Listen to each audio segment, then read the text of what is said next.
The Thin Man by Dashiell Hammett, Chapter 9.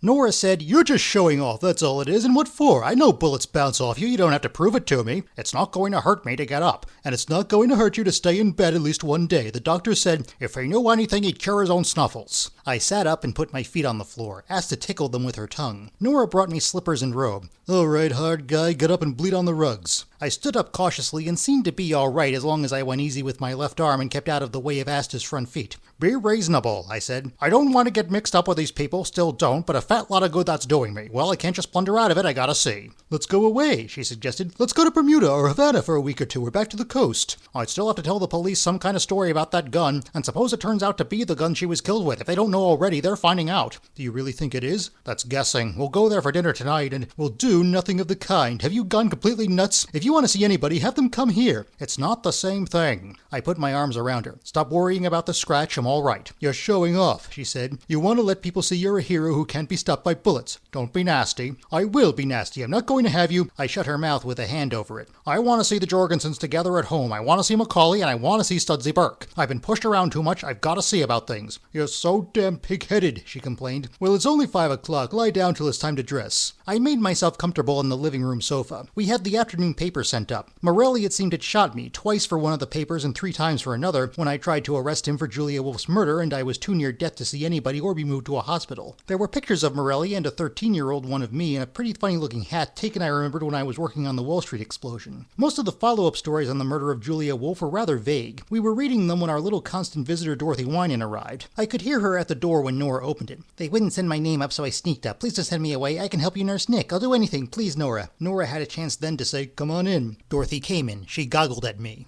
But the papers said you—" "Do I look like I'm dying? What's happened to you?" Her lower lip was swollen and cut near one corner. There was a bruise on one cheekbone and 2 fingernail scratches down the other cheek, and her eyes were red and swollen. "Mama beat me," she said. "Look." She dropped her coat on the floor, tore off a button unbuttoning her dress, took an arm out of its sleeve, and pushed the dress down to show her back. There were dark bruises on her arm, and her back was crisscrossed by long red welts. She was crying now. "See?" Nora put an arm around her. "You poor kid." "What you beat you for?" I asked. She turned from Nora and knelt on the floor beside my sofa. Asta came over and nuzzled her. "She thought I came to see you about Father and Julia Wolf." Sobs broke up her sentences. "That's why she came over here, to find out, and you made her think I didn't. You made her think you didn't care anything about what happened, just like you made me. And she was all right till she saw the papers this afternoon. Then she knew you'd been lying about not having anything to do with it. She beat me to try to make me tell her what I told you." "What'd you tell her?" "I couldn't tell her anything. I couldn't tell her about Chris. I couldn't tell her anything." "Was he there?" "Yes." "And he let her beat you like this?" "But he never makes her stop." I said to Nora, "For God's sake, let's have a drink."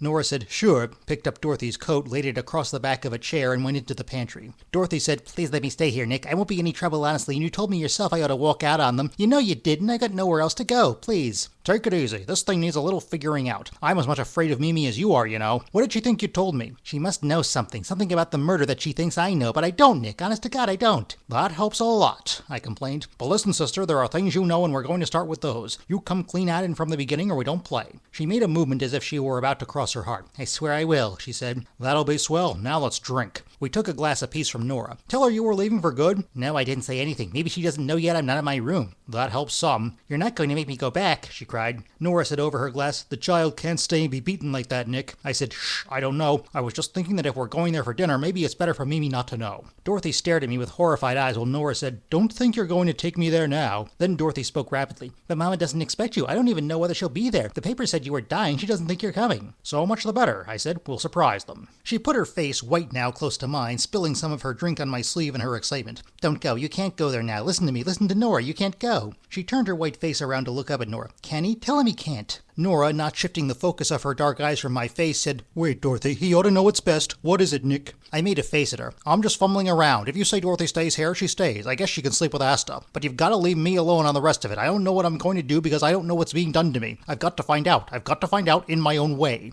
"We won't interfere," Dorothy said. "Will we, Nora?" Nora continued to look at me, saying nothing. I asked Dorothy, "Where'd you get that gun, and nothing out of books this time?" She moistened her lower lip, and her face became pinker. She cleared her throat. "Careful," I said. "If it's another piece of chewing gum, I'll phone Mimi to come get you." "Give her a chance," Nora said. Dorothy cleared her throat again. Can I tell you something that happened to me when I was a little child?" "Has it got anything to do with the gun?" "Not exactly, but it'll help you understand why "Not now, some other time. Where'd you get the gun?" "I wish you'd let me." She hung her head. "Where'd you get the gun?" Her voice was barely audible. "From a man in a speakeasy." I said, I knew we'd get the truth at last. Nora frowned and shook her head at me. All right, say you did. What speakeasy? Dorothy raised her head. I don't know. It was on 10th Avenue, I think. Your friend Mr. Quinn would know. He took me there. You met him after you left us that night? Yes. By accident, I suppose. She looked reproachfully at me. I'm trying to tell you the truth, Nick. I promised to meet him at a place called the Palma Club. He wrote the address down for me, so after I said goodnight to you and Nora, I met him there and we went to a lot of places, winding up in the place where I got the gun. It was an awful tough place. You can ask him if I'm not telling the truth. Quinn got the gun for you? No, he passed out then. He was sleeping with his head on the table. I left him there. They said they'd get him home all right. On the gun? I'm coming to it. She began to blush. He told me it was a gunman's hangout. That's why I said, let's go there. And after he went to sleep, I got to talking to a man there, an awful tough-looking man. I was fascinated. And all the time I didn't want to go home. I wanted to come back here, but I didn't know if you'd let me. Her face was quite red now, and in her embarrassment she blurred her words. So I thought perhaps if you thought I was in a terrible fix, and besides, that way I wouldn't feel so silly. Anyhow, I asked this awful tough-looking gangster or whatever he was if he would sell me a pistol or tell me where I could buy one. He thought I was kidding and laughed at first, but I told him I wasn't, and then he kept on grinning, but he said he'd see, and when he came back, he said yes, he could get me one, and asked how much I would pay for it. I didn't have much money, but I offered him my bracelet, but I guess he didn't think it was any good because he said no, he'd have to have cash. So finally I gave him $12, all I had but $1 for the taxi, and he gave me the pistol, and I came over here and made that up about being afraid to go home because of Chris. She finished so rapidly her words ran together, and she sighed as if very glad to have finished.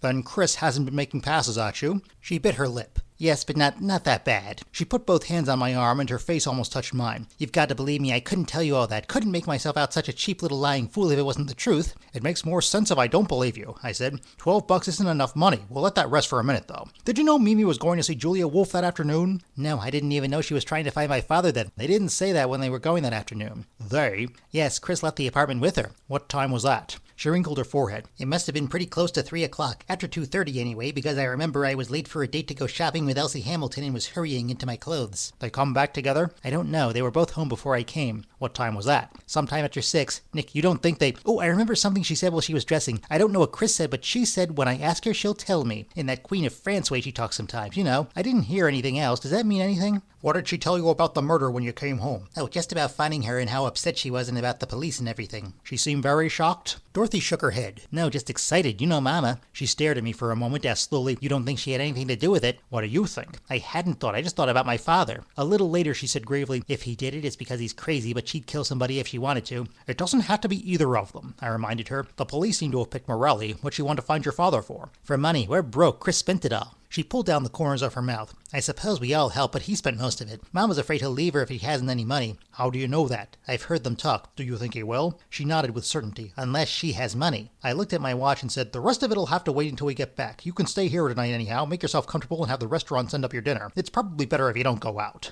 She stared miserably at me and said nothing. Nora patted her shoulder. I don't know what he's doing, Dorothy, but if he says we ought to go there for dinner, he probably knows what he's talking about. He wouldn't... Dorothy smiled and jumped up from the floor. I believe you. I won't be silly anymore. I called the desk on the telephone and asked them to send up our mail. There were a couple of letters for Nora, one for me, some belated Christmas cards, including one from Larry Crowley, which was a copy of Haldeman Julius' Little Blue Book number 1534, with "And a Merry Christmas," followed by Larry's name enclosed in a holly wreath, all printed in red under the book's title, How to Test Your Urine at Home, a number of telephone call memoranda slips, and a telegram from Philadelphia. Nick Charles, The Normandy, New York. Will you communicate with Herbert Macaulay to discuss taking charge of investigation of Wolf murder? Stop. Am giving him full instructions. Stop. Best regards, Clyde Miller Wynant. I put the telegram in an envelope with a note saying it had just reached me and sent it by messenger to the police department homicide bureau.